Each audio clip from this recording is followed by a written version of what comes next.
Hoje nós estamos em Zacarias 13, estamos dando sequência aqui, na verdade, entre o final de Zacarias 12 e o início de Zacarias 13, nem deveria ter uma separação de capítulo, porque realmente é uma continuação.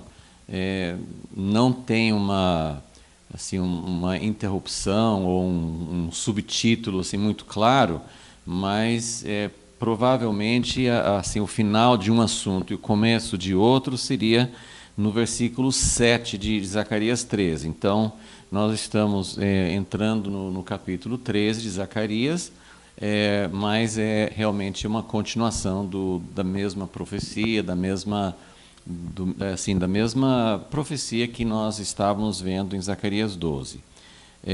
Então, depois dessa profecia tão maravilhosa que vimos em Zacarias 12, que fala sobre toda a nação de Israel reconhecendo o seu Messias e vendo quem é que foi trespassado há tantos anos por eles mesmos e como eles perderam todo esse tempo de ter seu Messias como foi prometido.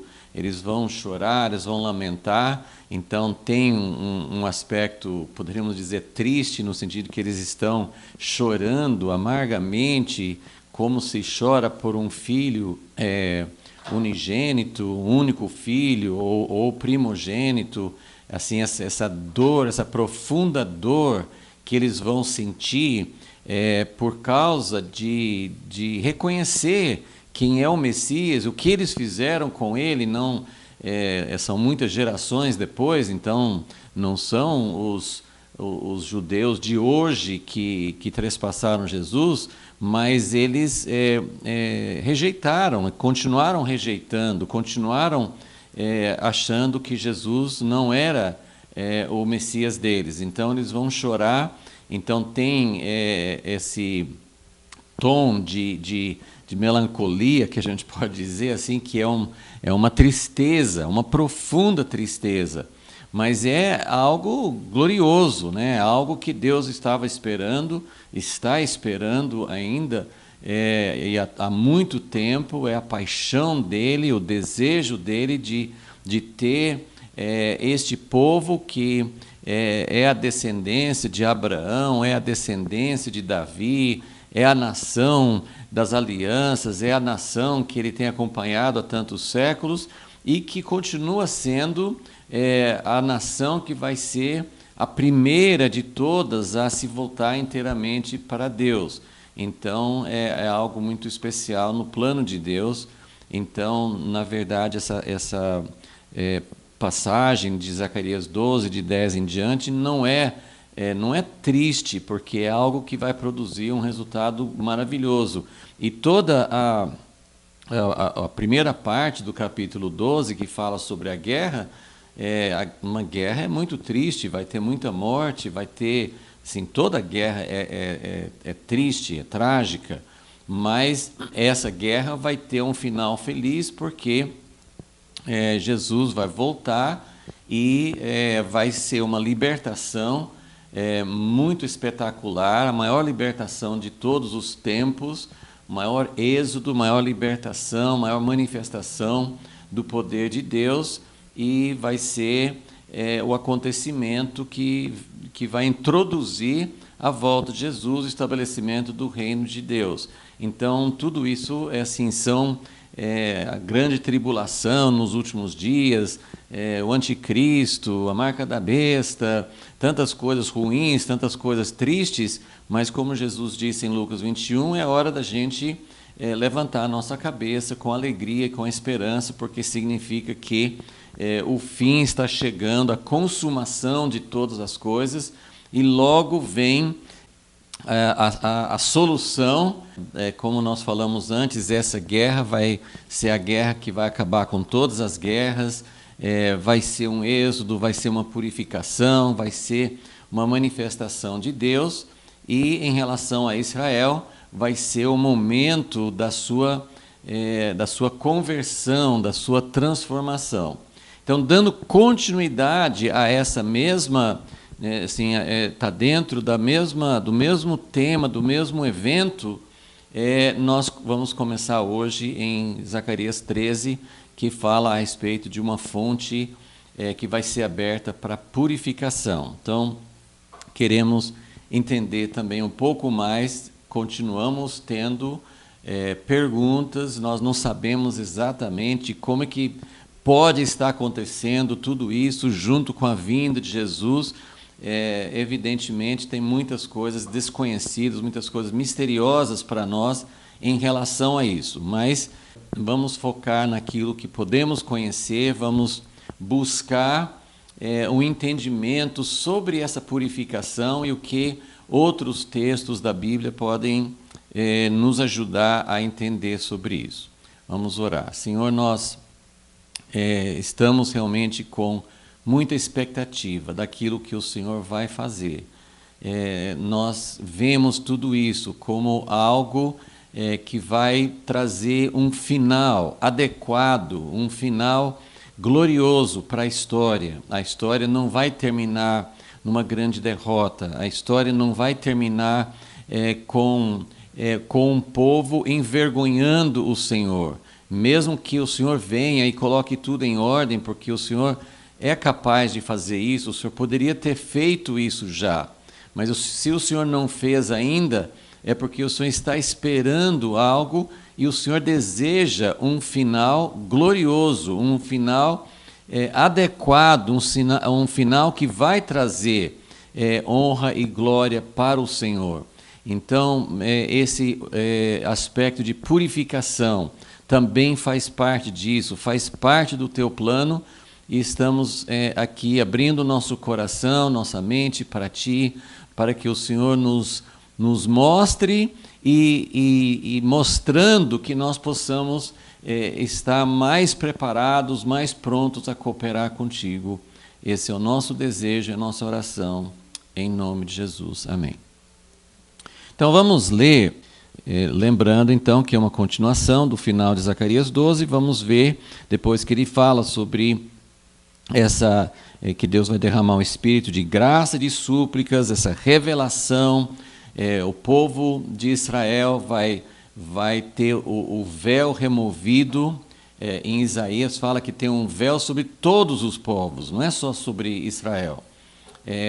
Mas vai tirar esse véu, vai ser removido esse véu que cobre os olhos deles, que não permite que eles vejam.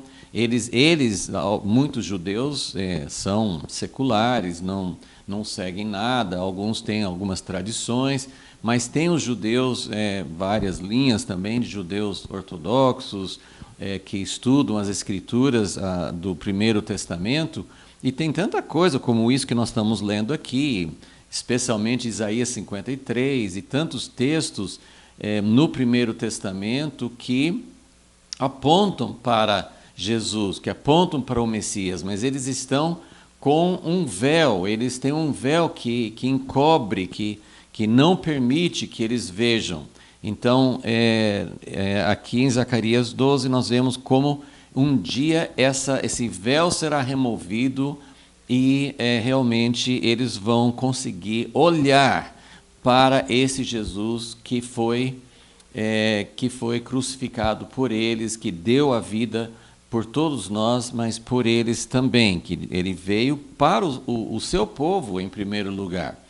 Então, depois que fala sobre isso e como eles vão prantear, como eles vão lamentar o fato de que passaram todos esses séculos sem conhecer o Messias, aí vem Zacarias 13, versículo 1. Naquele dia haverá uma fonte aberta para a casa de Davi e para os habitantes de Jerusalém. Então, ele continua assim em Zacarias 12, 10, e também ele fala, casa de Davi e habitantes de Jerusalém, mas obviamente não é só Jerusalém ou só os habitantes, só os descendentes de Davi. Vai haver uma fonte aberta para a casa de Davi, para os habitantes de Jerusalém, contra o pecado e contra a impureza, ou outra tradução fala assim, para remover. Vai haver uma fonte aberta para remoção do pecado e da impureza. Nós vamos depois continuar lendo até o versículo 6, mas eu vou parar aqui na leitura para falar um pouco então sobre essa fonte aberta. Como eu acabei de dizer, eu não sei como que vai ser isso, porque todo o contexto dessa profecia é que isso vai acontecer no meio dessa grande guerra. Eles vão ser cercados, eles vão ser todas as nações, né? Não significa literalmente cada país no mundo, mas assim o mundo inteiro vai se reunir, vai se unir contra Israel, e isso não vai deixar nenhuma chance. Hoje a gente vê Israel, um país super pequeno, mas eles são muito preparados tecnologicamente, eles têm armas nucleares, eles têm muita capacidade. Então, hoje, diferentemente de 1948, quando eles se tornaram uma nação, eles foram atacados por todos os países em volta de Israel, todos os vizinhos árabes, eles atacaram Israel, e depois disso várias outras vezes. Mas especialmente em 1948, que eles nem tinham se organizado, eles não tinham armas, eles não tinham um exército treinado, eles não tinham defesa. Então, naquele tempo, naquela época, também foi assim um livramento. Deus agiu. Teve outras guerras, 1956, depois em 67, né, que todo mundo lembra bem, a Guerra dos 7 dias, dos 6 dias. Então teve assim, mas com o passar do tempo, eles foram se organizando, e hoje eles são, apesar de ser muito pequenos, eles são uma potência. Mas em Ezequiel 38 e 39, que descreve também, talvez seja a passagem que descreve mais essa guerra final, eles são, a descrição é que vai ser tão desigual, eles vão estar em tanta desvantagem, que é como se eles são chamados em Ezequiel de como se eles fossem, eles habitassem em cidades sem muros, assim, sem proteção. De tanto que o resto do mundo, claro, sim, como que Israel vai resistir? Grandes potências, grandes exércitos. Então, vai ser uma situação impossível. E no meio dessa situação impossível, Jesus volta, Jesus traz, Deus muda o curso da guerra, ele faz intervenções sobrenaturais. Zacarias 12 descreve isso como se todos os cavalos e todos os cavaleiros e todas as pessoas que vêm contra Israel vão ser cometidos por loucura, eles não vão conseguir fazer nada, eles vão se perder. Ezequiel 38 e 39 descreve que esses exércitos vão acabar brigando entre si, se matando, eles vão se matar. Então, assim, tem esses livramentos de Deus. No meio do livramento, aparentemente, por causa do livramento, o povo de Israel, talvez quando Jesus está aparecendo, eles vão olhar para ele e vão reconhecer nele o Messias, e aí tem todo esse arrependimento e essa conversão. Então, quando ele fala, vai haver uma fonte aberta para purificar contra o pecado e contra a impureza, é algo que a gente não sabe exatamente como vai acontecer, mas seria uma consequência, seria uma continuidade desse momento tremendo de libertação, de livramento que vai acontecer e de conversão.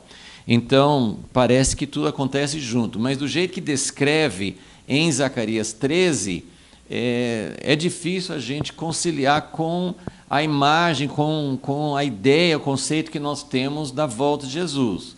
Porque quando Jesus volta, parece que não tem mais tempo para arrependimento, para purificação, mas aqui descreve isso. Então, são perguntas, são coisas que a gente não sabe, eu não sei resolver essas questões, eu não sei explicar, são coisas que a gente pode até formular uma ideia, imaginar, tem várias pessoas que têm teorias sobre a volta de Jesus, que descrevem coisas, vai acontecer isso, ele vai descer a não sei aonde, ele vai... e eu respeito, são ideias baseadas em textos bíblicos, mas é muito difícil juntar as peças do quebra-cabeça e fazer realmente entender, porque, no meu entendimento, Deus não tem esse propósito de revelar para nós uma sequência de eventos e que a gente saiba exatamente o que vai acontecer. Nós temos alguns conhecimentos, alguns fatos que podemos conhecer e nós precisamos nos preparar, mas nós não temos todos os fatos, vai ser muito surpreendente, nós vamos ficar de boca aberta, nós vamos ficar admirados, muito mais ainda daquilo que Deus vai fazer. Então, algumas dessas coisas talvez comecem a acontecer antes, eu não sei. Essa conversão nacional é tudo no momento da volta de Jesus. Tem uma outra peça do quebra-cabeça que diz o seguinte, que Jesus disse, né, em Mateus 23, que ele não voltaria enquanto o povo de Israel não dissesse bendito é o que vem em nome do Senhor. Então ele não vai voltar enquanto isso não acontecer. Então, e a gente vê já algo acontecendo, ainda em proporções muito menores do que vai ser, mas já vemos algumas coisas acontecendo, né, nos judeus messiânicos, algo que tem acontecido já nos últimos 50, 60 anos, né, tem acontecido já. Então, pode ser que algumas dessas coisas vão acontecer progressivamente, não de uma vez, mas parece que vai ter um momento nacional, parece que vai ter algo que realmente vai transformar a nação como um todo num momento específico, mas pode ser que haja algumas coisas acontecendo já antes disso. Mas eu quero, então, para a gente juntar essa profecia, que é sempre importante isso, não ficar limitado a um texto bíblico, a uma profecia. Cada profeta via um aspecto, então nós precisamos olhar outros aspectos, juntar essas peças, pelo menos para a gente ter um quadro um pouco mais completo. A primeira coisa que, assim, eu coloquei algumas coisas aqui, nós vamos lendo alguns textos na Bíblia, mas uma das coisas que eu quero mostrar é em relação às festas de Israel.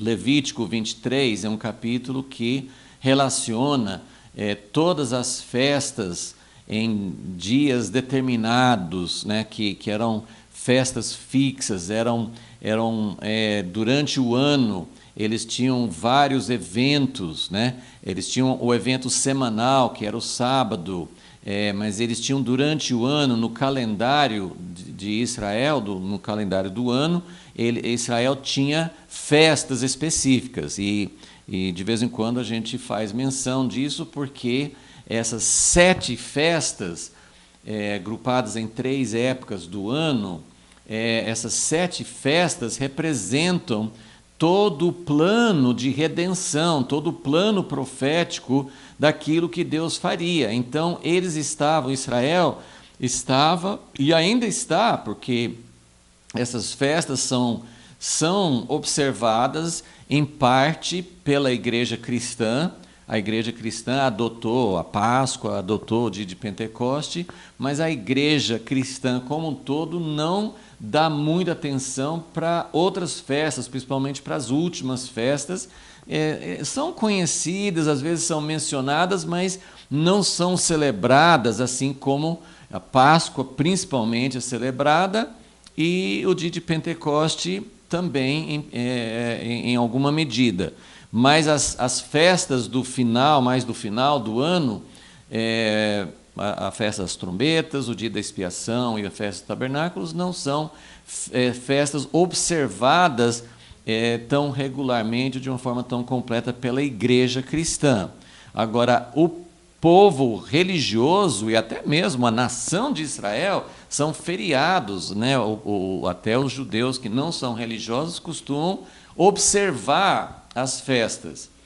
Não vou falar sobre todas, mas eu coloquei assim, o primeiro ponto para a gente pensar sobre essa promessa de Deus de abrir uma fonte para purificar, e a outra tradução fala para remover.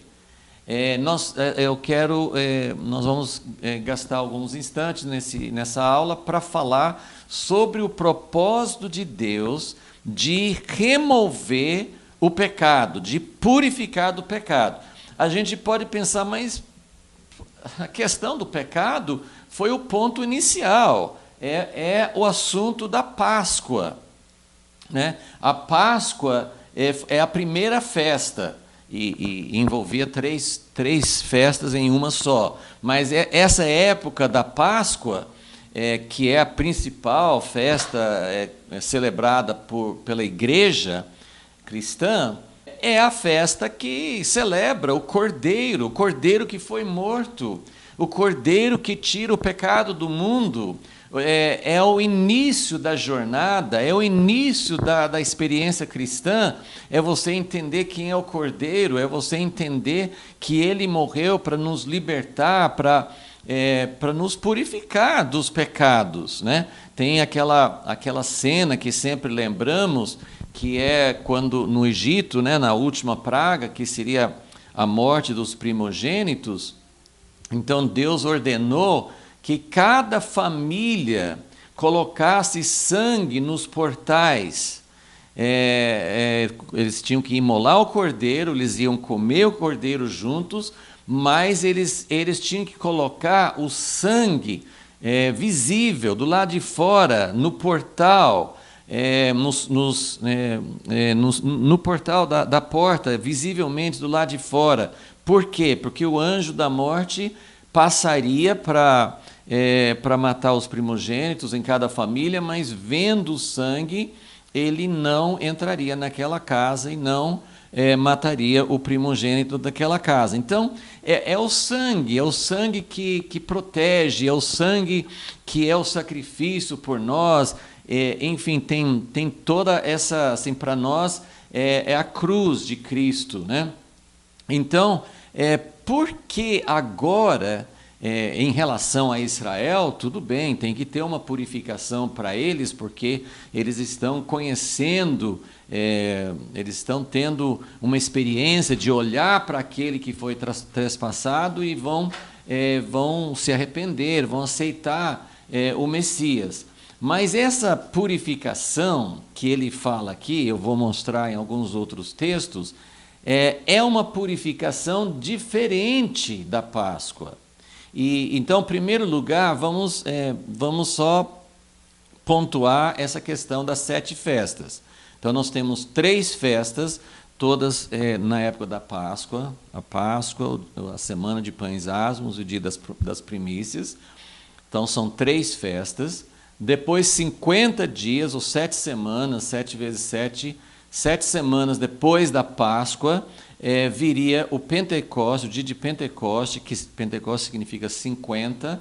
Então, 50 dias depois, era uma festa de um dia só, e era uma festa que celebrava o início mais pleno assim, da colheita de trigo, os grãos.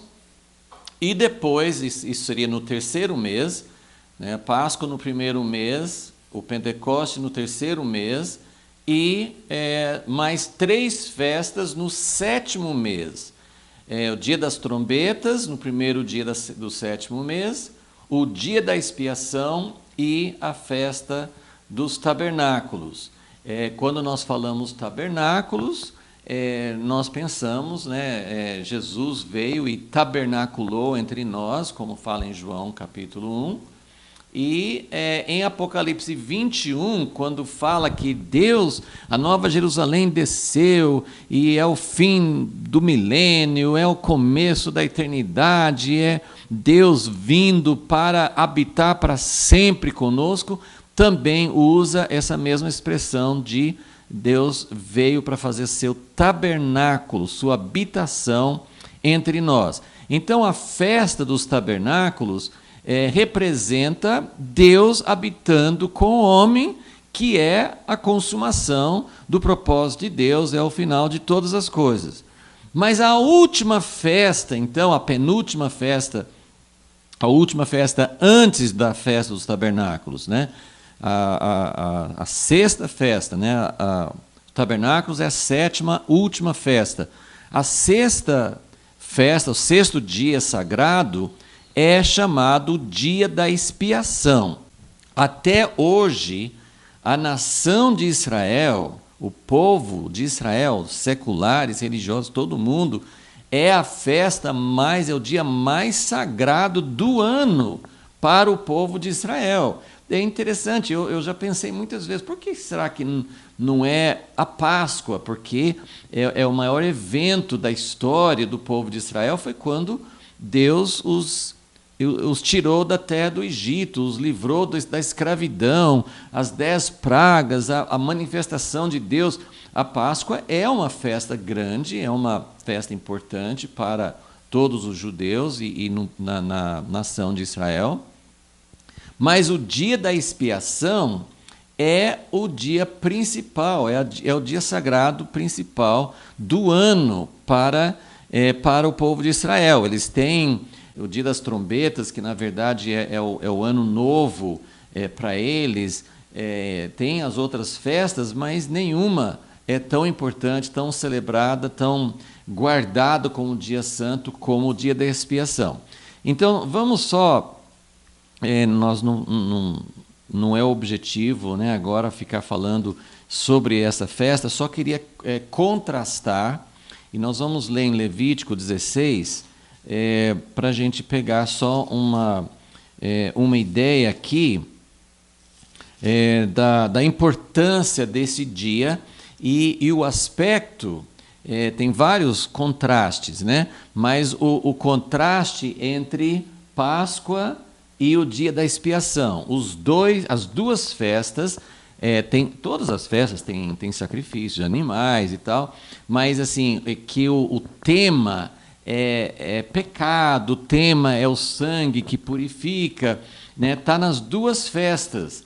E a pergunta, como eu acabei de colocar, é por que depois da primeira festa, que já falou do cordeiro, já falou do sangue, já falou da libertação, por que precisa de um dia de expiação? Que expiação é perdão, fazer expiação pelos pecados.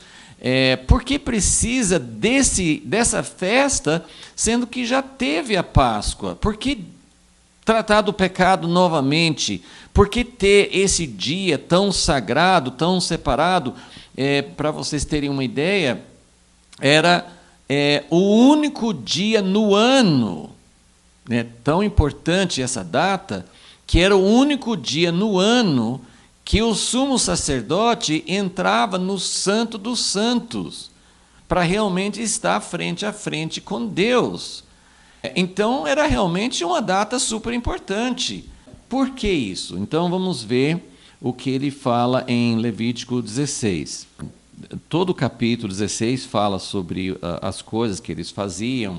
Eles tinham 2 bodes, um era para um sacrifício, o outro, eles não matavam o segundo bode, eles colocavam as mãos sobre esse bode e confessavam todos os pecados.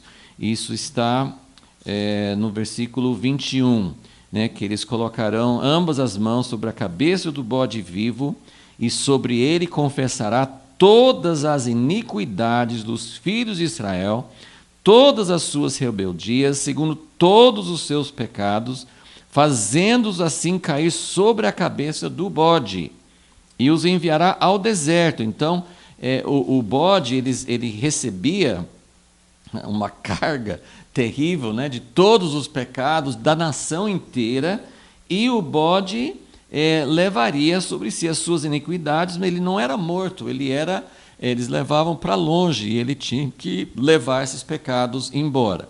Mas o ponto que eu queria enfatizar é que no versículo 29, no final, ele resume a importância desse dia. Ele fala o seguinte, Deus fala o seguinte: isto vos será por estatuto perpétuo. No 7º mês, aos 10 do mês, afligireis as vossas almas. Afligireis as vossas almas. O que aconteceu em Zacarias 12:10? Eles olham para Jesus, eles veem que rejeitaram Jesus por séculos e séculos, e eles vão afligir as almas. O que significa afligir as almas? Significa sentir muito, muito mal pelo que fez.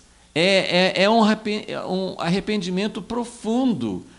E é exatamente o que foi descrito em Zacarias 12, que ao olhar o véu removido e ao ver quem eles trespassaram, eles vão realmente afligir as almas. Então, o que está descrito em Zacarias 12 é o cumprimento pleno, ele não usa esse termo lá, mas é o cumprimento pleno do dia da expiação.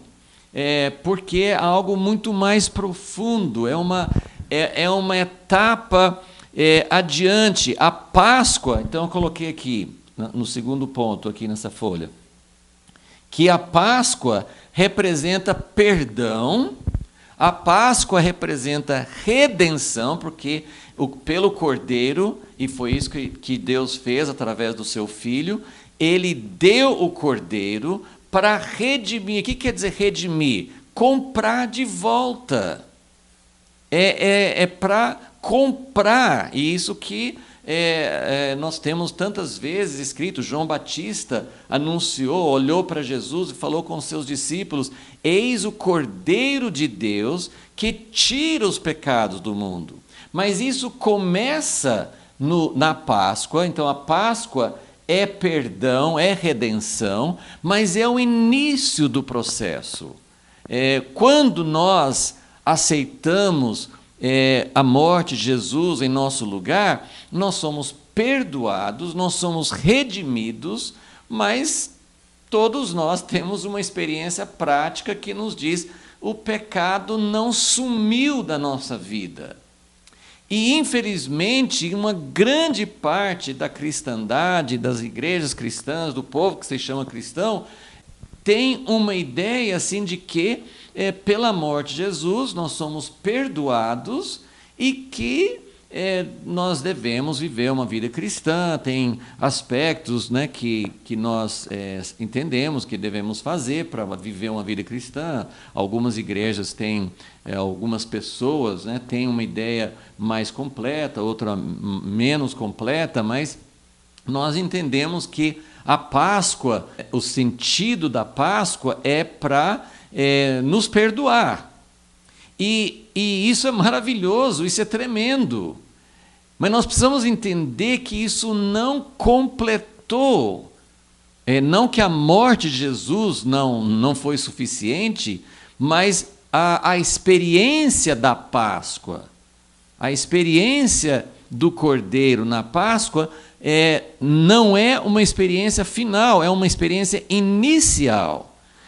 Mas depois do perdão e da redenção, então, para chegar no dia da expiação, nós temos que chegar à experiência da purificação. Essa palavra purificação também pode confundir, porque se eu sou perdoado dos meus pecados, eu não sou purificado.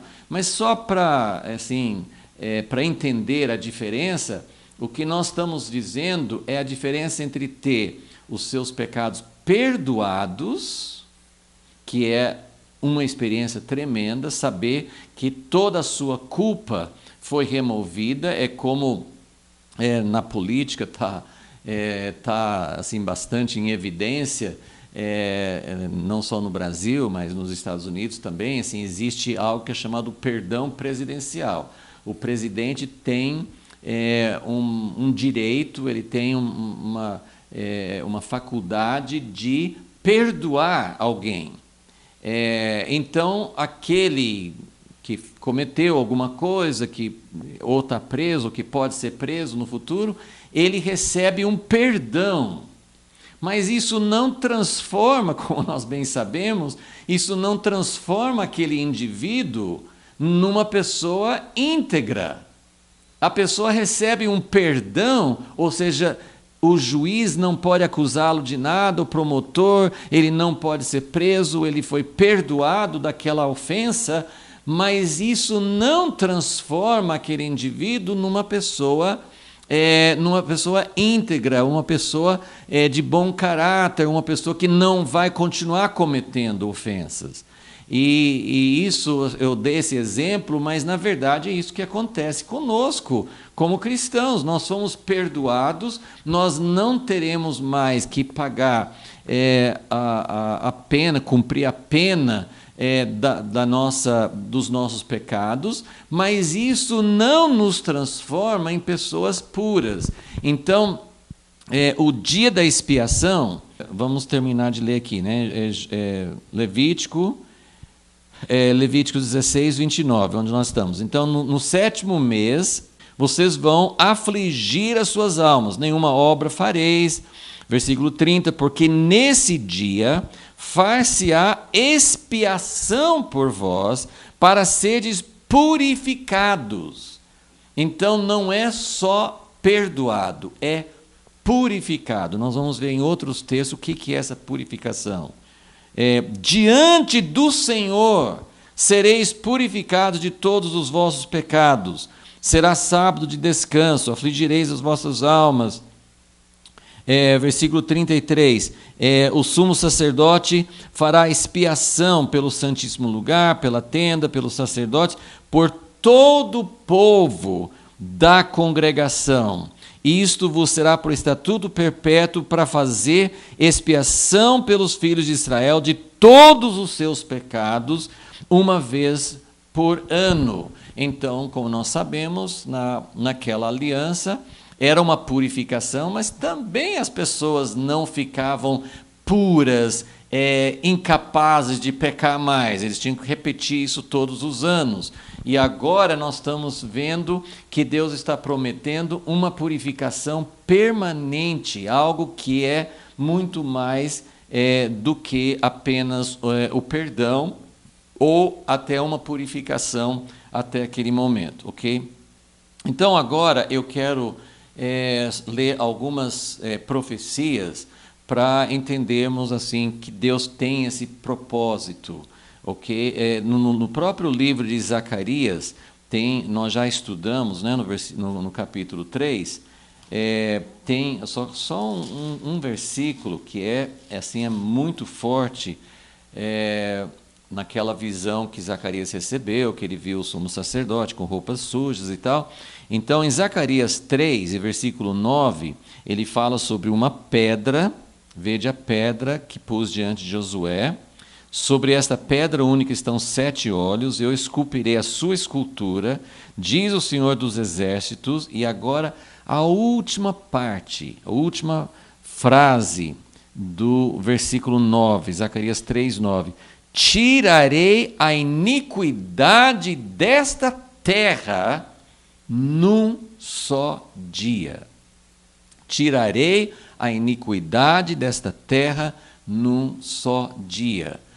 Várias coisas podem surgir à mente aqui, mas a primeira que eu quero lembrar bastante é que eu não coloquei isso assim como um item, mas assim, Páscoa versus dia da expiação, perdão, redenção versus purificação.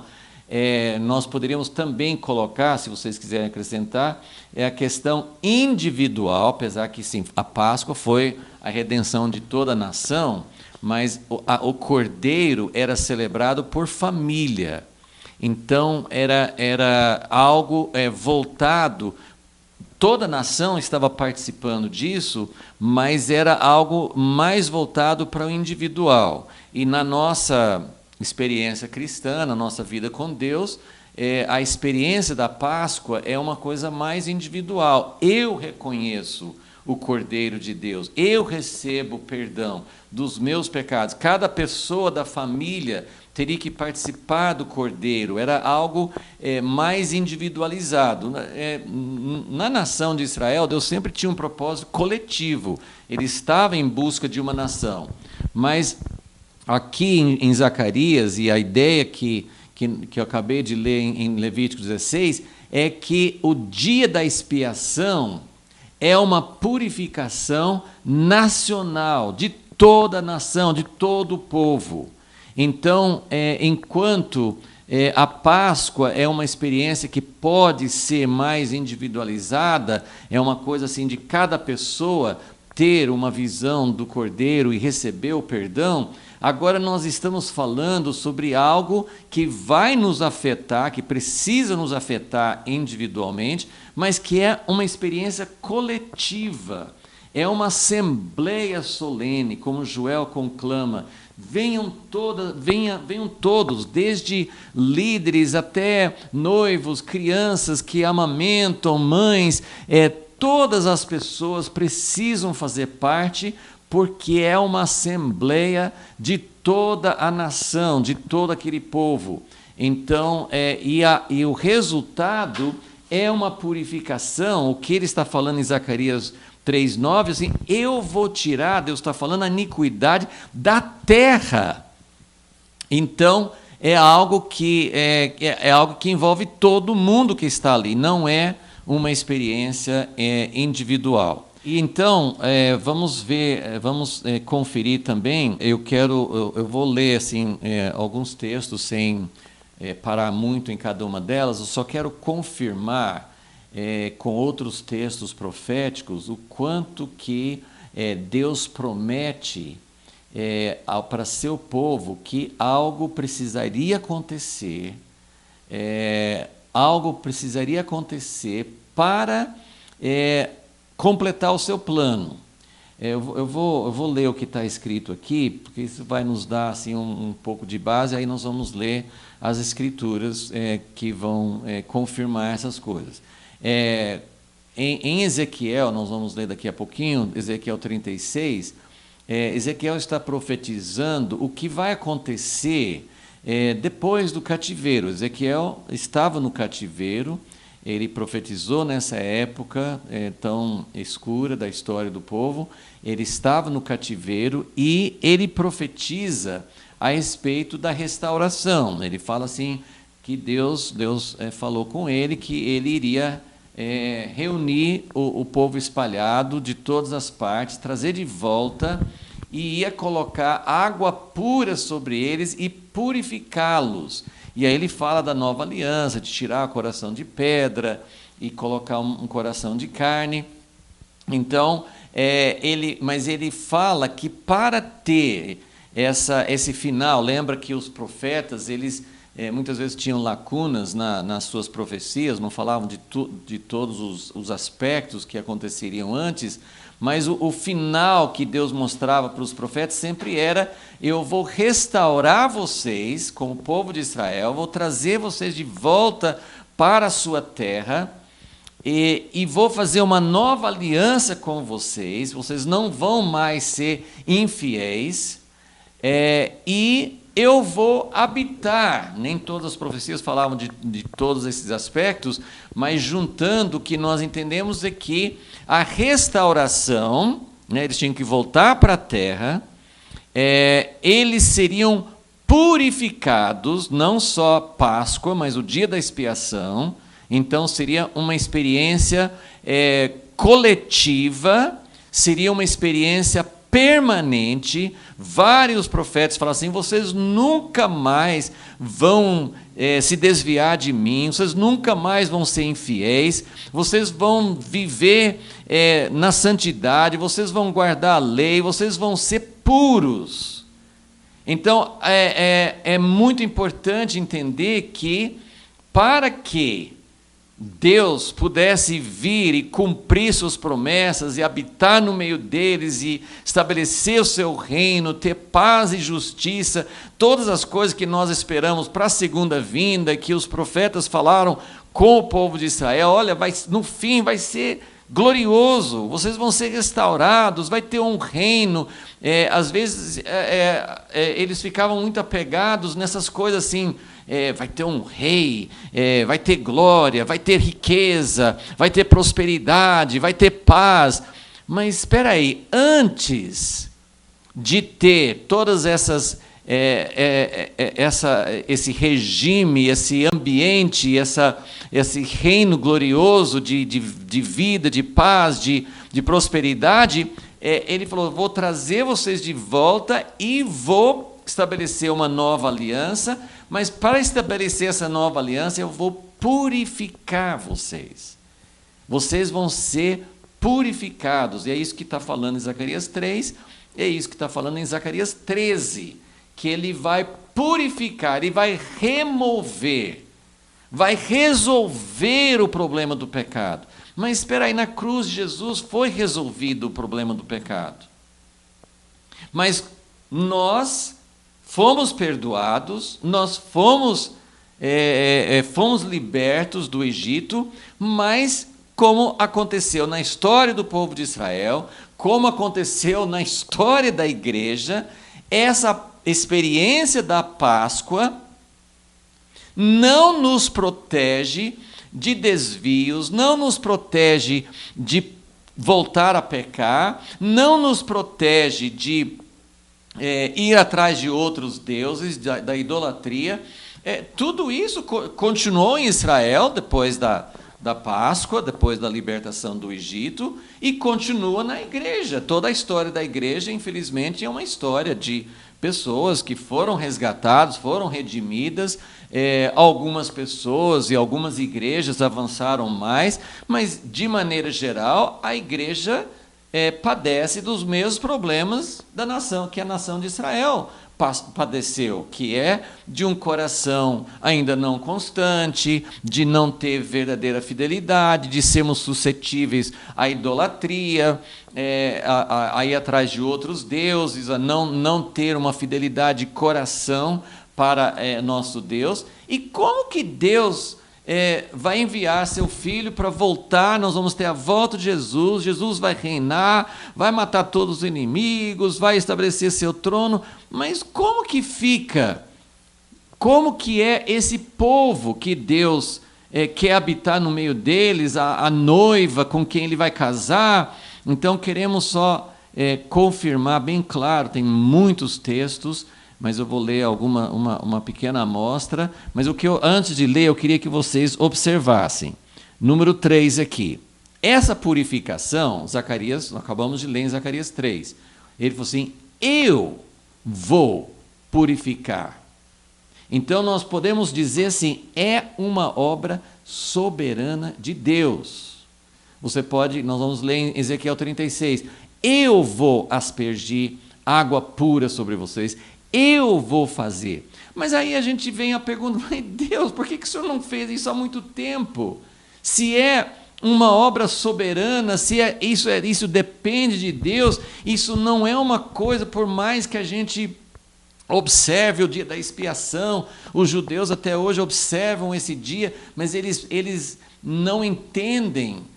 Se você acompanhar, se você entender como um judeu observa o dia da expiação, ele pensa que ele tem que se esforçar mais, ele tem que pedir perdão pelos pecados dele, mas ele tem que se empenhar mais para que no ano que vem ele não tenha que confessar falhas de novo, mas é uma coisa muito assim, aquela coisa de ciclos, de pecar e ser perdoado, de pecar e ser perdoado, e a nossa vida cristã, nós vivemos falhando, nós vivemos tendo lugar no nosso coração para outros deuses, né? Muitas vezes nós não chamamos de deuses, mas são coisas que ocupam o lugar de Deus no nosso coração.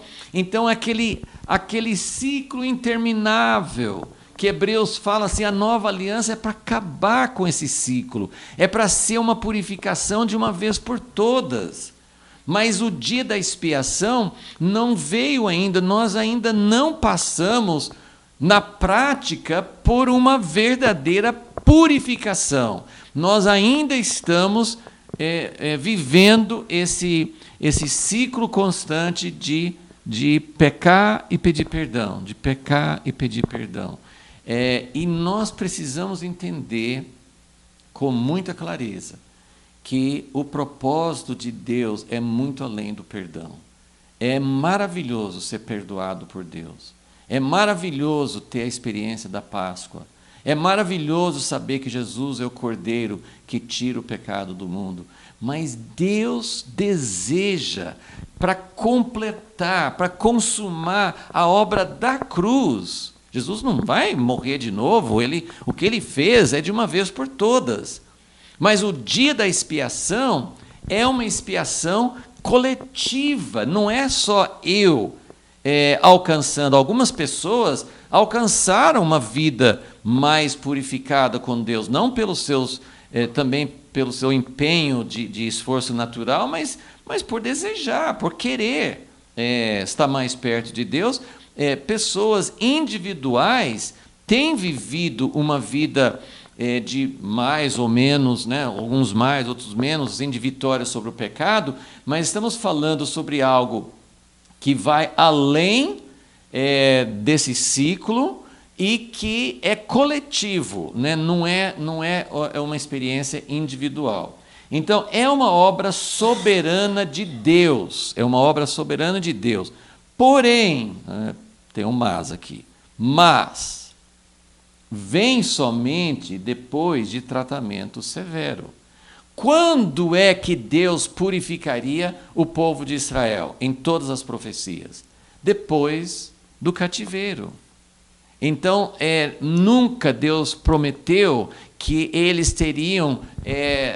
tem profecias que são diferentes, por exemplo, Oséias 2, é um capítulo muito lindo, um capítulo muito chave, porque resume num capítulo relativamente curto esse tratamento. Ele fala da infidelidade, como Israel foi infiel, mas depois ele fala, eu vou levar vocês ao deserto e vou falar ao coração de vocês. Mas para falar ao coração deles, ele vai levar ao deserto. O deserto significa tribulação, significa angústia. E você pode ver em todas as profecias que falam a respeito dessa purificação, dessa solução que Deus vai dar, isso vem depois de uma grande tribulação, como nessa profecia que estamos estudando em Zacarias 12, 13, que a revelação de Deus ao seu povo e o dia da expiação, de trazer purificação, vem no meio de uma grande tribulação, de uma grande guerra, de um grande sofrimento. Então, é uma obra soberana de Deus, mas sempre vem depois de um tratamento profundo, de um tratamento severo de Deus, né? Então, e isso não se limita a Israel, porque a Bíblia fala de uma grande tribulação, não é só para Israel. Muito pelo contrário, a igreja vai passar pela tribulação. E a tribulação é essencial. Deus não vai purificar, a gente fala assim, Deus não consegue. O que Deus não consegue fazer? Mas dentro da estratégia de Deus, é impossível. Para próprio Deus, Ele não vai purificar seu povo sem que o povo passe, a igreja passe. E aí você tem texto e mais textos que falam sobre isso, né? 1 Pedro fala sobre passar pelas tribulações, como o ouro passa pelo fogo, né, para purificar. Então sempre tem essa ideia assim de que na tribulação Deus está trabalhando conosco até a gente chegar ao ponto. Tem um ponto, como tem quando você está assando uma carne ou quando está fazendo um doce, tem que chegar no ponto, tem um ponto específico. E Deus tem esse ponto. Ele vai fazer algo sobrenatural. Zacarias 13 fala assim, naquele dia,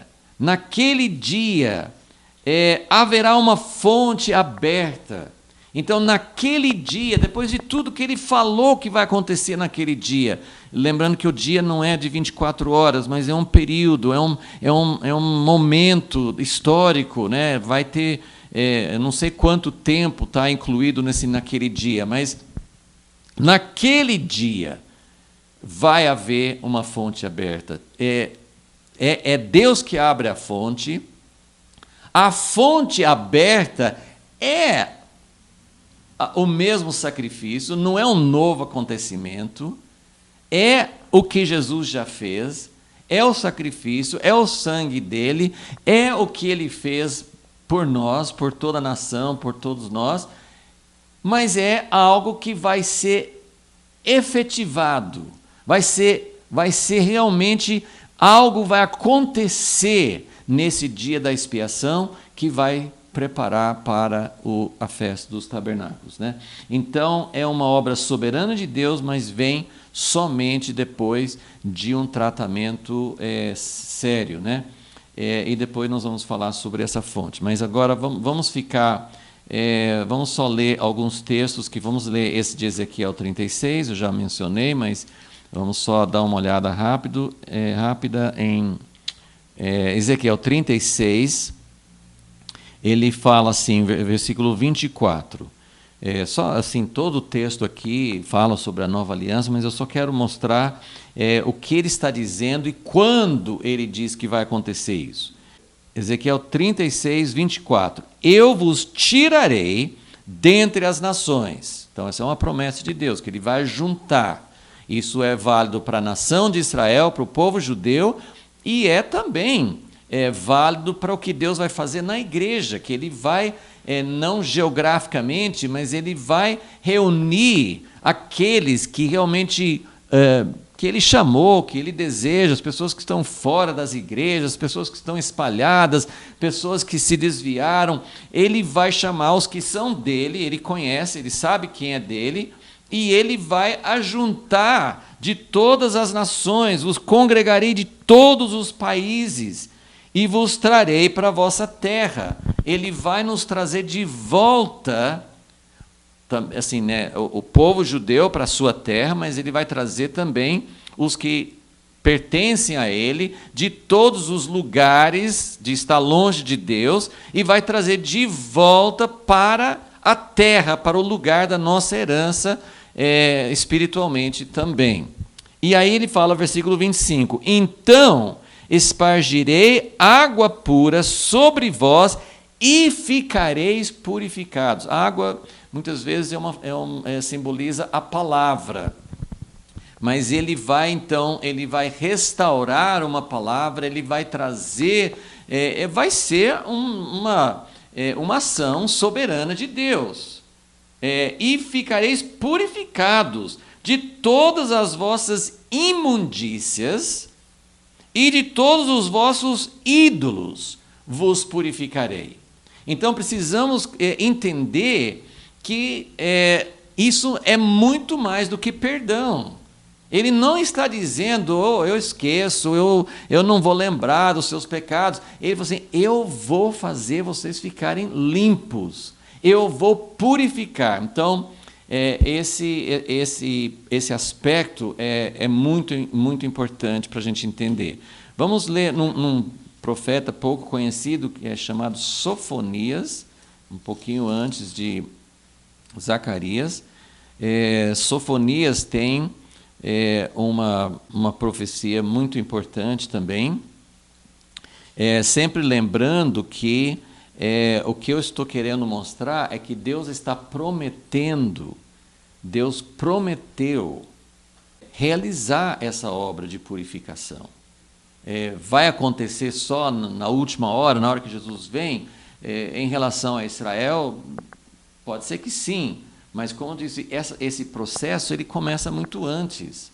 E na igreja, Deus está falando isso há muito tempo, né? Tem uma chamada para purificação. Isso não vai acontecer, isso pode acontecer individualmente, cada um de nós pode buscar de Deus isso, a gente não consegue trazer, gerar isso dentro de nós, assim, eu vou ficar santo, eu não vou cometer pecado mais, mas isso é algo que Deus faz, mas é resultado de algo que Deus está fazendo em nossas vidas, mas é muito importante ver o que Ele fala que Ele vai fazer. Sofonias 3, versículo 9. Então darei lábios puros aos povos, aqui não é só Israel, darei lábios puros aos povos, para que todos invoquem o nome do Senhor, para que os sirvam de comum acordo. Então, lábios puros, isso só pode vir de um coração puro. E ele fala, né, além dos rios da Etiópia, eu vou trazer meu povo disperso. E aqui, uma das coisas mais sérias, porque nós temos muitas coisas que nos contaminam, e já vou passar para esse aspecto, assim, a purificação é de todas as imundícias, a purificação é de tudo que está nos contaminando, mas uma das coisas mais sérias, talvez a mais séria, porque é o pecado que gera todos os outros pecados, é o orgulho, é a soberba. E olha o que Sofonias fala, versículo 11, naquele dia não te envergonharás de nenhuma das tuas obras, com que te rebelaste contra mim, porque então tirarei do meio de ti os que exultam na sua soberba. Nunca mais te ensoberbecerás no meu santo monte. Versículo 12, mas deixarei no meio de ti um povo humilde e pobre, que confia no nome do Senhor. Está vendo por que precisa ter um tratamento? Deus vai fazer uma obra soberana, mas ele, entre aspas, ele não consegue fazer isso com um povo soberbo, né? Pela própria limitação que Deus colocou sobre si. Ele não transforma pessoas soberbas. Versículo 13, o remanescente de Israel não cometerá iniquidade, não proferirá mentira, nem na sua boca se achará língua enganosa, serão apacentados, deitar-se-ão e não haverá quem os espante. Então, para que tenha essa paz, essa vida tranquila, essa vida no reino de Deus, em harmonia, tendo Deus habitando conosco, é necessário ter essa purificação antes. Rapidamente, Isaías 4, um capítulo bem curtinho, em que ele fala também a respeito da purificação. Isaías 4, versículo 2, naquele dia o renovo do Senhor será cheio de beleza e de glória. Então essa é aquela visão, né, que o renovo é o próprio Jesus, mas muitas vezes é a nação de Israel que está brotando novamente. Então vai ser cheio de beleza, de glória, o fruto da terra excelente e formoso para os que escaparem de Israel. Então, escaparem, então, teve algo sério que aconteceu antes. Aquele que ficar em Sião e permanecer em Jerusalém será chamado santo. Todo aquele que estiver inscrito entre os vivos em Jerusalém. Versículo 4. Quando o Senhor lavar a imundícia das filhas de Sião, limpar o sangue de Jerusalém do meio dela, com o espírito de justiça e com o espírito de fogo ou de ardor. Então, ele vai lavar, mas o processo é um processo de tribulação, é um processo de fogo ardente. E aí o Senhor vai criar sobre todo o monte Sião uma nuvem de dia, uma fumaça, um resplendor à noite, porque Deus vai habitar ali. Então, eu estou indo assim meio rápido, porque eu quero chegar em mais um ponto, mas vamos olhar em Malaquias, o último profeta do Velho Testamento. Malaquias 3, versículo 2, ele fala: quem suportará o dia da sua vinda? Quem subsistirá quando ele aparecer? Então, fica em dúvida se isso é a vinda visível de Jesus ou tem um aspecto em que antes da vinda visível ele vai visitar, ele vai trazer sua presença, ele vai trabalhar no meio da igreja de uma forma muito mais forte. É o que nós chamamos de avivamento. O que é avivamento? É Deus presente, é Deus agindo, é Deus se manifestando. E aí sim, quando ele aparecer, segunda parte do versículo 2, ele é como fogo do ourives e como sabão dos lavandeiros. Assentar-se-á como fundidor e purificador de prata. Purificará os filhos de Levi, os refinará como ouro e como prata. Então eles trarão ao Senhor ofertas em retidão e as ofertas serão aceitáveis. Então, todas essas passagens estão falando sobre algo muito importante que é um processo de purificação. Ok, vamos voltar, só para concluir, então, para Zacarias 13, que nós paramos no primeiro versículo, agora queremos ler o resto desse trecho, né, até o versículo 6, mas principalmente o versículo 2. Eu quero chamar bastante atenção ao versículo 2. Então, no versículo 1, fala que vai abrir uma fonte para a casa de Davi, para remover pecado e impureza. Então, o povo que olhou para Jesus, que afligiu a alma, que passou pelo dia da expiação, que se arrependeu, então vai ter uma fonte aberta e ele vai remover o pecado e a impureza. E agora o versículo 2, ele vai falar sobre a fonte, tem uma fonte para purificação, mas tem uma fonte de impureza. E isso é muito importante, muito significativo. Versículo 2, naquele dia, sempre naquele dia, diz o Senhor dos Exércitos, tirarei da terra. Lembra, Deus vai remover, Deus vai purificar, vai tirar da terra, ele vai conseguir um povo limpo e purificado. E aí ele fala, tirarei da terra, não de um ou outro, ele vai tirar de vez, ele vai remover. Eu tirarei da terra os nomes dos ídolos, assim, ninguém vai nem lembrar mais, ninguém, assim, não vai ser algo assim, quase, né? Mas eu lembrei, mas eu não entrei. Assim, ele vai arrancar pela raiz. Tirarei da terra os nomes dos ídolos, deles não haverá mais memória. Também farei sair da terra os profetas e o espírito da impureza. Olha só que coisa interessante. Ídolos, a gente sabe, ídolos, a gente sabe na teoria, porque nós precisamos entender muito mais o que Deus considera ídolos na nossa vida, quais são as coisas que estão roubando o lugar no nosso coração que pertence a Deus. O que é que realmente está nos impedindo, o que está fazendo com que Deus olhe para nós. Imagine, assim, é difícil até de imaginar como Deus se sente, porque se você comparar com infidelidade conjugal, por exemplo, como é que uma esposa olha para o marido que a traiu?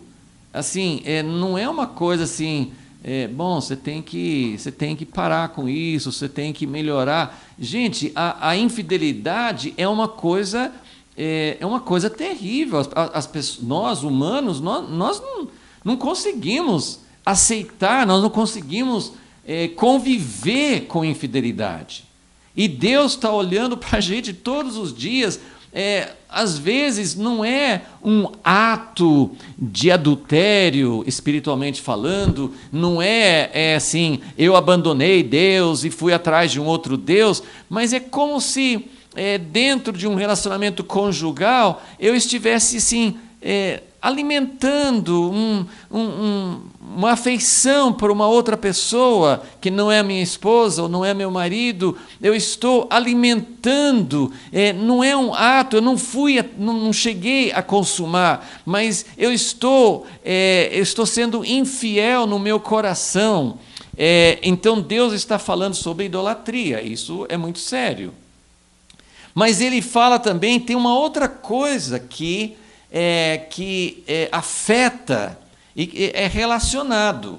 É relacionado. Você pode falar assim, mas idolatria é uma coisa. E profetas, porque ele fala de duas coisas no versículo 2. Eu vou tirar da terra os nomes dos ídolos, não vou acabar com a idolatria. E depois ele fala, farei sair da terra os profetas e o espírito da impureza. Então tem uma coisa ligada a profetas. Lógico, profetas falsos. Mas tem uma coisa ligada a profetas que ele fala que é o espírito de impureza. Então, não vou ter tempo, né? Nosso tempo já acabou, né? Mas assim, vamos ler o restante aqui. Olha assim, é tão sério. Olha como ele coloca no restante dessa passagem. O ponto que ele desenvolve não é idolatria, são os profetas. Ele falou das duas coisas, mas ele entra mais nessa questão dos falsos profetas. Aí vamos ler aqui a partir do versículo 3. Se alguém ainda profetizar, claro, profetizando de uma maneira falsa, para desviar as pessoas de Deus, não para levar. O profeta tinha a função de chamar o povo ao arrependimento, para se voltar a Deus. Mas aqui, se alguém ainda profetizar como falso profeta, seu pai e sua mãe que o geraram lhe dirão, não viverás, porque mentirosamente falaste em nome do Senhor, e seu pai e sua mãe que o geraram o trespassarão quando profetizar. É tão sério, no livro de Deuteronômio fala sobre isso, que se alguém tentar tirar as pessoas do seu amor por Deus, se alguém levar as pessoas a ir atrás de outros deuses, os próprios pais têm que ser contra, tem que matar aquele filho ou filha que fez isso. Então é uma coisa muito, muito séria, né? Então ele está tratando a falsidade, o espírito de impureza. Versículo 4, naquele dia, os profetas se sentirão envergonhados, os falsos profetas, cada um da sua visão quando profetizarem, porque estão trazendo visões falsas. Eu não estou atacando ninguém, não estou apontando o dedo para ninguém, mas eu posso dizer genericamente que hoje na igreja nós temos muitos profetas falsos, algumas coisas mais fortes, outras coisas mais sutis, mas tem muita coisa que muita palavra, muita direção, muita visão, muitas coisas que estão levando o povo de Deus, a igreja, a seguir caminhos falsos, enganosos. No Novo Testamento fala assim que alguns vão falar paz, quando não tem paz, as pessoas podem assim, induzir a igreja a ir atrás de materialismo, a buscar poder, a ser intolerantes, a não ter o Espírito de Cristo. Tem muitas coisas ruins que estão acontecendo e partindo muitas vezes de líderes que estão trazendo uma direção errada. Então, quando Deus purificar, né, que 1 Pedro 4 fala assim, é tempo do juízo começar na casa de Deus. Então, quando Deus purifica, Vimos agora em Isaías 4 que ele fala sobre o espírito de justiça e de ardor, tem a ação de tribulação, de angústia. Então Deus vai fazer uma obra, eu não sei de que forma, mas as pessoas vão dizer, assim, ele está dizendo, naquele dia os profetas se sentirão envergonhados, as pessoas que estavam dando palavras erradas, levando o povo a confiar em coisas falsas, ele está dizendo assim, eles vão se sentir envergonhados. Não mais se vestirão de manto de pelos como Elias, né? Eles não vão mais assim dizer, tá vendo, eu tenho uma roupa como de Elias e João Batista. Hoje poderia ser outra coisa, outro tipo de coisa que faz uma imitação. Pessoas que de alguma forma se apresentam como profetas de Deus por causa de alguma imitação, eles não vão fazer mais isso. E eles vão dizer, versículo 5, eu não sou profeta, sou lavrador da terra. Quem disse? Eu nunca fui pastor, eu nunca fui líder, eu nunca falei nada assim. Eles vão sentir tanta vergonha daquilo que fizeram anteriormente, que eles vão até negar a sua história. Eu nunca fui profeta, nunca fiz nada, eu fui até escravo desde a minha mocidade. E versículo 6, se alguém lhe perguntar, que feridas são essas nas tuas mãos? Responderá ele, são as feridas com que fui ferido em casa dos meus amigos. Ou seja, não vai ter mais apoio. A pessoa que está profetizando falsamente, já falou assim dos próprios pais, que vão tomar uma atitude séria, e ele vai dizer assim, mas o que são essas feridas? Lembra que os profetas de Baal, lá em 1 Reis 18, quando Elias os confrontou, eles ficaram clamando a Baal e se cortando, fazendo feridas em si mesmos. Então, as pessoas podem imitar algo, ter algo de sacrifício, de renúncia, mas que não é algo verdadeiro, é uma coisa que vem de uma tentativa humana de parecer algo que não é. Tem muita gente que usa esse versículo 6 fora de contexto, achando que isso tem a ver com Jesus. Esse versículo 6, essas são as feridas com que fui ferido em casa de meus amigos, não está falando do Messias, não está falando das marcas na vida de Jesus. Eu só quero então terminar explicando essa questão da falsa profecia. Eu quero lembrar aquele texto de 2 Tessalonicenses 2, que a gente sempre cita, que Deus diz que Ele vai enviar um espírito de engano para atuar na vida das pessoas, porque as pessoas não têm o amor pela verdade. Então, essa questão de falsa profecia, de engano, nós vamos ler 2 textos em Jeremias para esclarecer isso. O primeiro está em Jeremias 5. Jeremias 5 fala nos 2 versículos finais do capítulo, Jeremias 5, 30 e 31.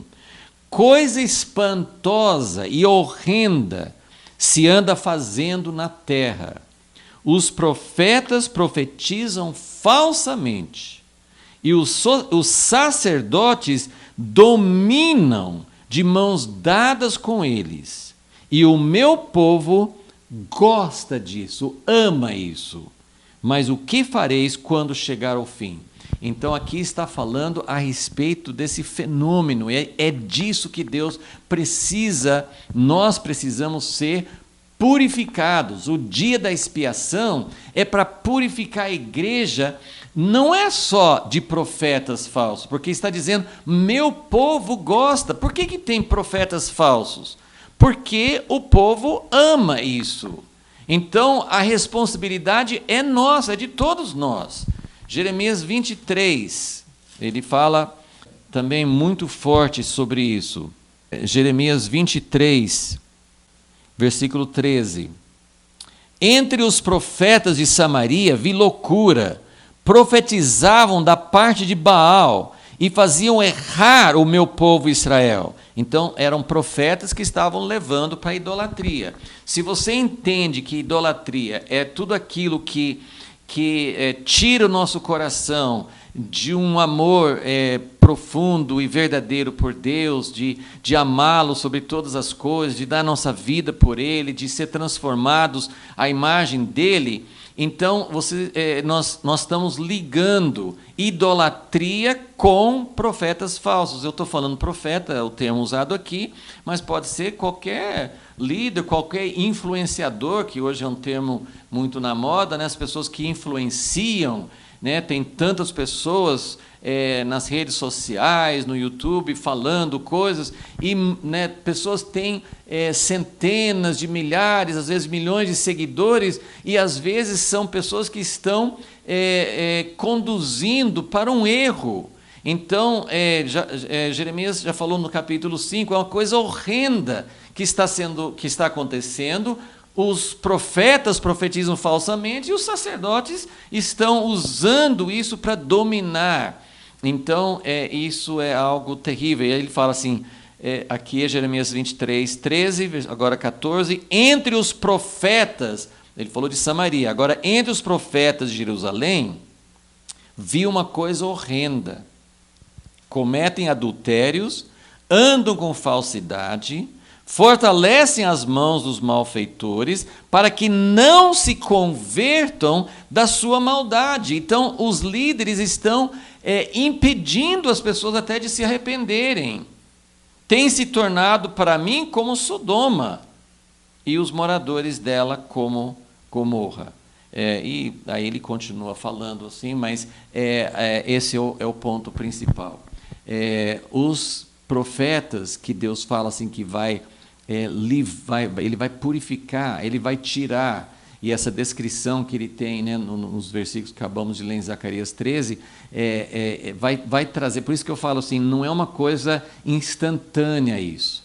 Isso é algo que Deus começa a fazer, porque ele vai começar a tirar do meio de Israel e do meio da igreja, ele vai começar a tirar esses profetas falsos, ele vai trazer esse processo de purificação.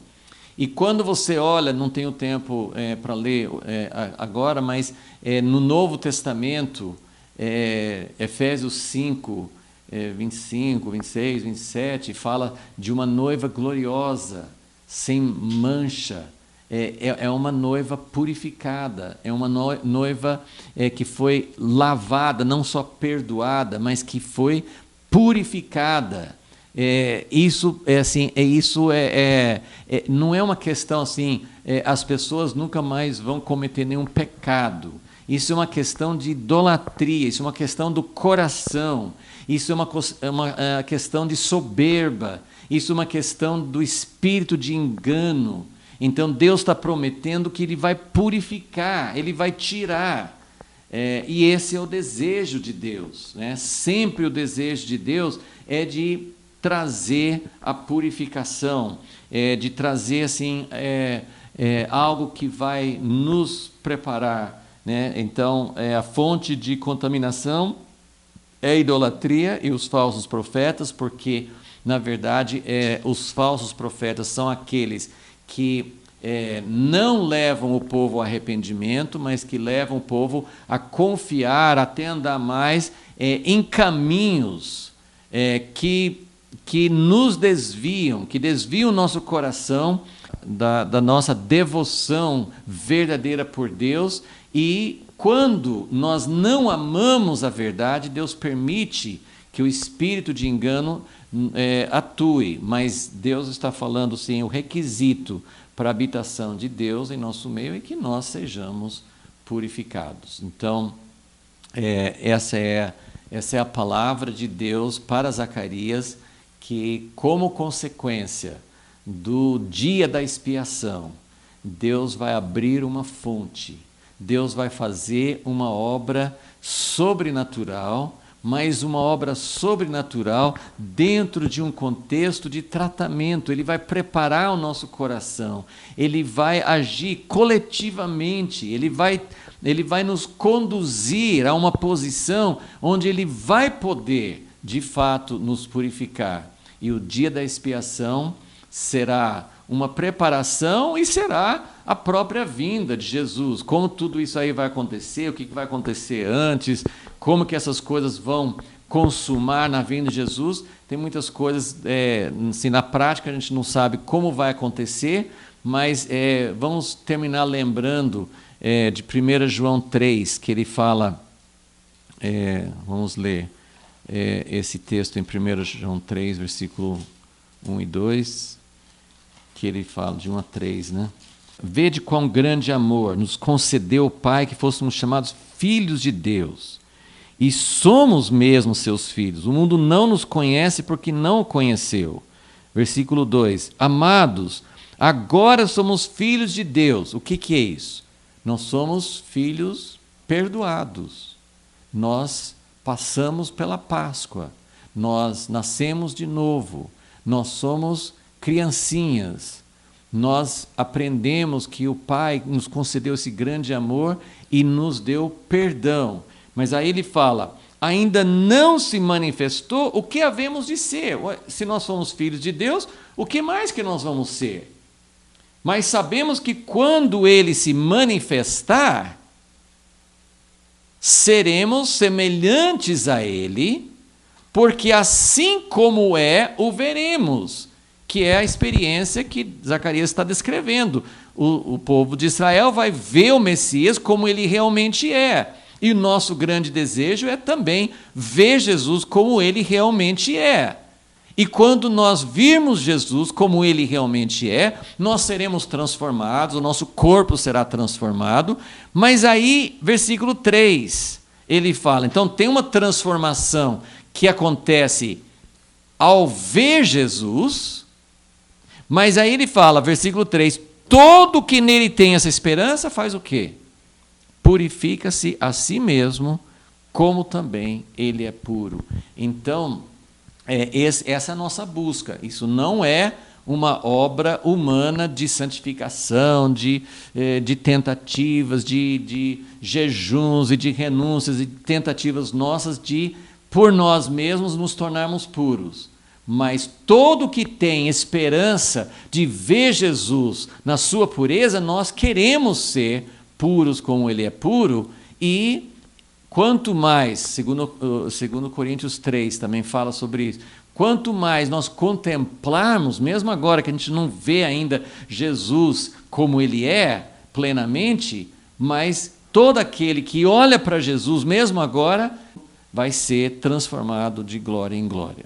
Senhor, que essa esperança seja realmente a nossa esperança, que nós possamos ansiar por isso, e nós esperamos realmente que aquilo que o Senhor quer fazer na nação de Israel, que vai trazer pureza, que vai tirar toda maldade, toda soberba, toda confiança humana, toda idolatria, nós queremos que isso aconteça conosco também, porque nós também fazemos parte do seu povo. Obrigado, Senhor, pela esperança, e que nós possamos permitir que o Senhor haja na nossa vida, individualmente, mas também como todo, para que essa igreja seja a igreja, a nação de Israel, sejam o seu povo, sejam o povo que vai ser puro como o Senhor é puro e que vai permitir a tua morada entre nós. Agradecemos a ti por isso, em nome de Jesus. Amém.